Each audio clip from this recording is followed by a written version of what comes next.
Hello and what is going on, everybody? It's BB Smith 0711 here again, and I'm bringing you my second upload of Gotham City Impostors. And wow, I am still having a lot of fun with this game.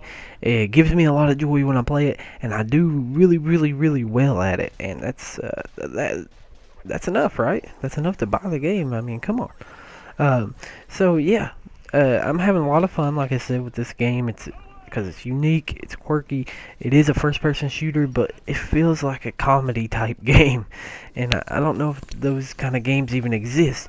But um, I can't really explain it. I'm sure you guys can tell in the way that I do my commentaries for this game that I do have a lot of fun with it, and I don't have to think about what I want to say and stuff like that. But yeah, just the most unique first-person shooter I've played in a long time. It's got that Call of Duty type Battlefield type feel with the controls, but it's a lot different as far as how you work the game, how you relate to the environment and stuff like that. And those type of things are make or break in this, and they mean a lot based on how you play it. So I do have a few tips for you all in this game from what I've played so far, and how I do well, and try to give back to you guys and let you all know how I do well, and hopefully it'll help you in your progress with this game, or show you that this game's not too bad and that you may want to get it. So here's a few tips for you. If you like to rush, make sure, if you can, if you've unlocked it, or if you got enough tokens, you can have a submachine gun as your backup weapon, or secondary weapon, whatever you want to consider it. It will greatly help you out because, one, if you get in a situation where you need a faster shooting, you need to shoot faster rather, you can pull out that submachine gun and unload on them rather than use your primary weapon.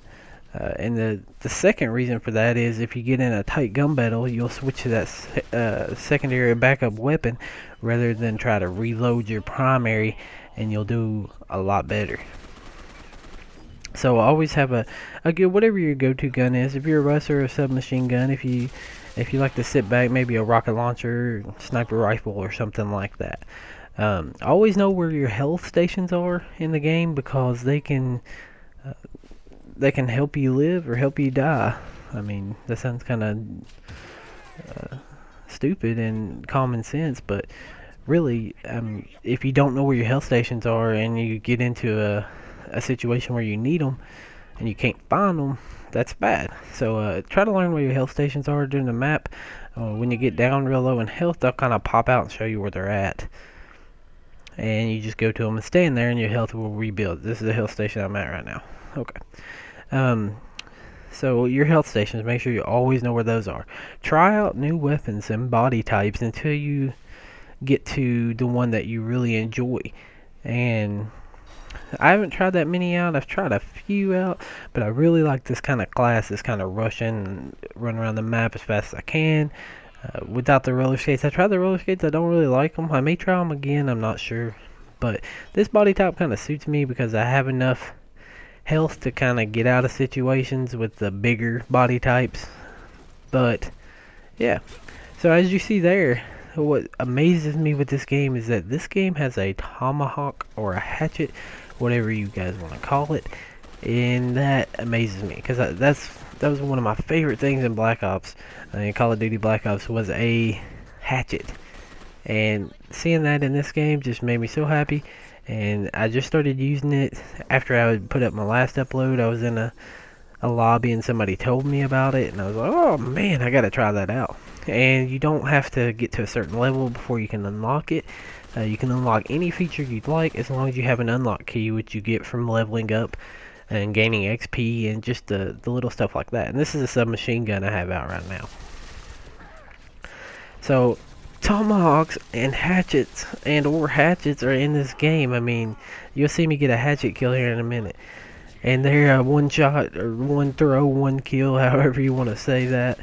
And here we go. Oh, I missed him. Oh, come on. So anyway, I love it. I love the hatchet. I love this game. It's amazing. If you haven't gotten it yet, please go get the demo. Try it out for yourselves if you're a Call of Duty fan. If you have $15 laying around. I'm sure that's something you can probably find throughout your house if you really looked for it. But, alright, let's go back. Sorry. Tangent. Coming back to the line. If someone jumps above you, and like off of a trampoline or one of those ventilation shafts, or however you want to say those, you want to make sure that you're trying to avoid their dive bomb, because that's usually what they're going to try to do to you, is dive bomb you and kill you. So you want to try to move towards that trampoline, throw a tomahawk at them if you have it, or a hatchet. I keep saying tomahawk, but it's called a hatchet in this game. Or get to or try to grapple them. Use your grapple gun if you have that attached, and try to grapple them while they're in the air, and hopefully they'll do enough damage to where they're not able to dive bomb you, and that will help you out tremendously. But that's about the extent of my tips so far. I know it's not much, and a lot of it's probably more common sense than anything else, but those are the things that have helped me out throughout this game. You can't really go to prone, so you can't drop shot people. You can duck.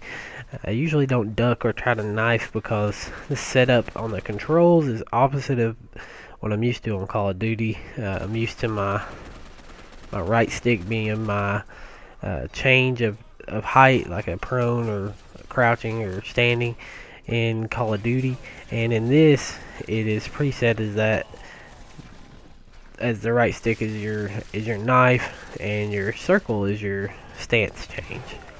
And so I'm just not used to that. When I go for one, I go for the wrong one, and I usually die. So it's not a lot of fun, and I'm not used to it yet. Hopefully I'll get back around to being used to it. Maybe we'll see.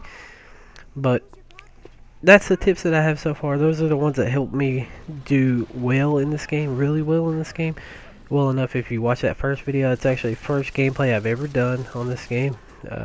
You'll see that I level up to level 2 or whatever really quick in it. So check that out, and you'll see these tips in action, as well as this gameplay behind me here.